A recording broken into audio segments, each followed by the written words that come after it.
அரசு சரி நீதிமன்ற உத்தரவை மதிக்காமல் தொடர்ந்து பெரும்பான்மை சமூக மக்களை இந்துக்களுடைய மனதையும் புண்படுத்துகிற நிகழ்வாகவே தொடர்ந்து நடைபெற்றுக் கொண்டிருக்கிறது. நீதிமன்ற உத்தரவை தமிழக அரசு உடனடியாக நிறைவேற்ற வேண்டும் என்று நாங்கள் இந்த நேரத்தில் கேட்டுக் கொள்கிறோம். கரூரில் நேற்று 41 பேருக்கு வேலைவாய்ப்புகள் வழங்கியிருக்கிறார்கள். உண்மையிலே நான் அதை மனதார வரவேற்கிறேன். ஆனால் அதே நேரத்தில் தமிழ்நாட்டில் உள்ள 181 அரசு கலைக்கல்லூரிகளில் 125 கல்லூரி முதல்வர்கள் பணியிடம் காலியாக உள்ளது. அதேபோல அனைத்து கல்லூரிகளிலும் தமிழகத்தில் 9000 கல்லூரி பேராசிரியர் இடங்கள் காலியாக இருக்கிறது. 50க்கும் மேற்பட்ட பேராசிரியர் பணியிடங்கள் காலியாக உள்ளது. உதவி பேராசிரியர் இடங்கள் காலியாக உள்ளது. அரசு பள்ளிகளில் 30,000க்கும் மேற்பட்ட இடைநிலை ஆசிரியர்களும் 20,000க்கும் மேற்பட்ட பட்டதாரி ஆசிரியர்களும் பணியிடம் காலியாக இருக்கிறது. 7,000க்கும் மேற்பட்ட அரசு செவிலியர்கள் பணியிடங்கள் காலியாக உள்ளது. நீலகிரி மின்சார வாரியத்தில் மட்டும் கிட்டத்தட்ட 61 காலி இடங்கள் இருக்கிறது. அதையும் நிறைவு செய்ய முடியாமல் இந்த அரசு 41 பேரை கொடுத்தது என்று சொன்னால், தன்னுடைய கூட்டத்திற்கு வந்தவர்களுக்கு மட்டும் இவ்வளவு முன்னுரிமை கொடுத்தால் மற்றவர்களுக்கு இதே முன்னுரிமையோடு கொடுக்க வேண்டும். இதே மாதிரி போக்குவரத்து துறை, மின்சாரத்துறையினுடைய வாரிசு அடிப்படையில் நிறைய பேருக்கு பணியிடங்கள் கொடுக்க வேண்டியிருக்கிறது. அதையும் முயற்சி செய்தால் நன்றாக இருந்திருக்கும் என்பதை இந்த நேரத்தில் நாங்கள் தெரிவித்துக் கொள்கிறோம்.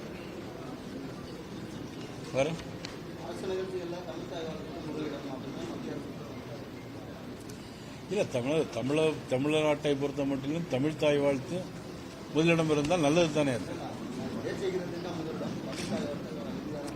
நமது இந்திய நாடு தேசிய கீதமாக இருந்தாலும் தமிழ் மொழியாக இருந்தாலும் இரண்டையும் ஒன்றாகத்தான் நான் பார்க்கிறேன்.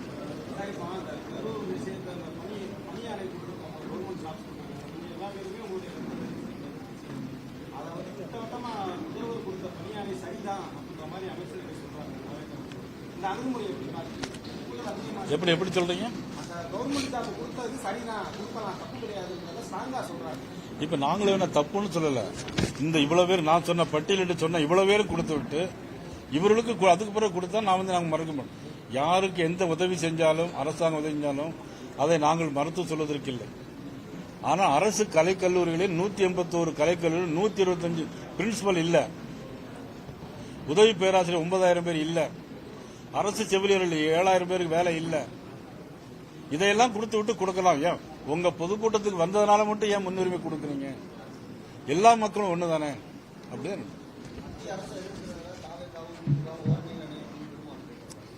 அதாவது மத்திய அரசு, பாரத நரேந்திர மோடி அவர்கள் இன்னைக்கு உலகத்தில் மிகப்பெரிய தலைவர். இந்தோனேஷியா நாட்டுக்கு போனாலும் சரி, அமெரிக்காவுக்கு போனாலும் சரி, ஒரு முஸ்லீம் நாடு இந்தோனேஷியா நாடு, அங்க என்ன வரவேற்பு கொடுக்கறாங்க. நியூசிலாந்துக்கு போறாங்க, நியூசிலாந்திலே பாரம்பரிய வரவேற்பை கொடுக்கிறாங்க. 39 நாடுகளுடைய விருதுகளை பெற்றிருக்கிறார். தொடர்ந்து 2029 தேர்தலாக இருந்தாலும் சரி, அல்லது அதற்கு அடுத்தால் வரக்கூடிய தேர்தலாக இருந்தாலும், எத்தனை தேர்தலாக இருந்தாலும் இந்திய நாட்டை பொறுத்த மட்டிலும் நம்முடைய பிரதமர் நரேந்திர மோடி அவர்கள் தான் வருவார்கள். யாரும் அவர்களை எதிர்த்து நிற்பதற்கு முறையான ஆட்கள் இல்லை. ஆகவே பயந்து போய் மதிப்புக்குரிய திருமாவளவன் அவர்களும் மற்றபடி உள்ள கட்சிகளை சேர்ந்தவர்களும் ஓரணியில் திரள வேண்டும் சொன்னார். நீங்க எத்தனை அணியில வேணாலும் திரண்டு போலாம், ஆனா பாரதிய ஜனதா கட்சி ஆட்சிக்கு வருவதை யாராலும் தடுக்க முடியாது.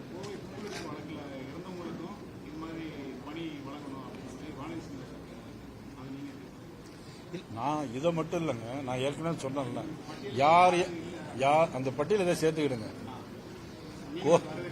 நிச்சயமாக வரும். அதாவது நிச்சயமாக யாராக இருந்தாலும் பாதிக்கப்பட்ட நபர்கள் நான் சொல்றேன், உங்க ஆளு எங்க ஆளுன்னு பிரிச்சு பார்க்க கூடாது. ஒரு முதலமைச்சர் இன்னைக்கு முதலமைச்சரா வந்துட்டார். இதுக்கு முன்னால ஒரு நடிகரா இருந்தார், இன்னைக்கு முதலமைச்சரா வந்திருக்கார். எனக்கும் அவர் தான் முதலமைச்சர், உங்களுக்கும் அவர் தான் முதலமைச்சர். இதுல ஏன் பாரபட்சம் காட்டுறீங்க?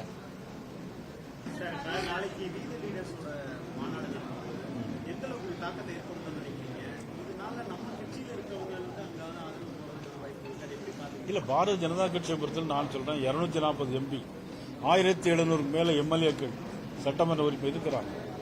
இந்த கட்சியை யாராலும் பிரித்து பார்க்கவோ பிளவுபடுத்தவோ முடியாது.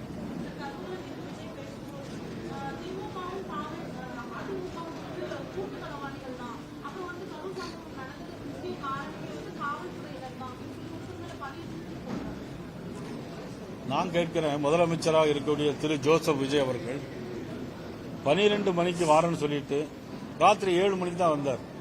அப்ப அதுக்கு யார் காரணம்? 12 மணிக்கு வந்திருந்தா இந்த கூட்ட நெரிசல் இவ்வளவு வந்திருக்காது இல்ல.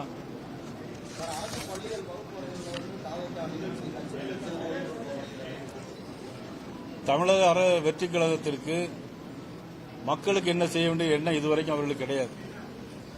என்ன பண்ண வேண்டும், சட்டமன்ற உறுப்பினர்களுக்கு தொகுதி மக்களுக்கு என்ன செய்ய வேண்டும் என்பது தெரியாது. இன்னைக்கு பாத்தீங்கன்னா தமிழக வெற்றி கழகத்தினுடைய ஒரு டிஎஸ்பியை பிடிச்சு அடிச்சிருக்காங்க, கையை பிடிச்சு கடிக்கிறான். ஒரு எம்எல்ஏவுடைய படத்தை போட்டுட்டு வரும்போது அதை தடுத்து நிப்பாட்டும் போது டிஎஸ்பி கையை பிடிச்சு கடிக்கிறாங்க. ஒரு இடத்துலன்னா பெண்கள் எல்லாம் பாலியல் வன்கொடுமைக்கு பாழாக்குறாங்க. ஆக தமிழக வெற்றி கழகத்தை இந்த மாதிரி செய்யக்கூடிய இதுவரையிலும் முதலமைச்சர் கண்டித்திருக்காரா? எப்படி என்ன ஆட்சி நடைபெறுகிறது எங்களுக்கு என்ன ஒண்ணுமே புரியல.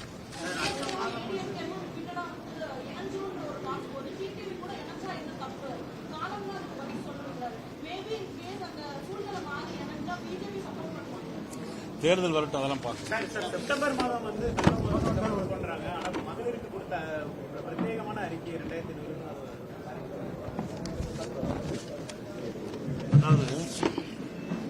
இந்த அரசு நிறைய ஆட்சிக்கு வருவதனால நிறைய அறிவிப்புகள் அறிவிச்சாங்க, நிறைய திட்டங்கள் அறிவிச்சு அதன் மூலம் வந்தாங்க. ஆனா இப்ப என்னன்னாக்கி 2500 கொடுப்பேன்னு சொன்னாங்க, பட்டதாரிகளுக்கு 4000 ரூபாய் கொடுப்பேன்னு சொன்னாங்க. இதெல்லாம் சொல்லணும்னா இன்னும் ஒரு 5 மணி நேரம் வேணும் உங்களுக்கு, அவ்வளோத்தையும் சொல்லிட்டே போகணும்னா. இதை எதையுமே செய்யல. ஸ்டுடியோவில் என்ன காட்சிகள் நடைபெறுகிறதோ அதே தான் இப்ப நம்ம டிவியில பார்த்துட்டு இருக்கோம்.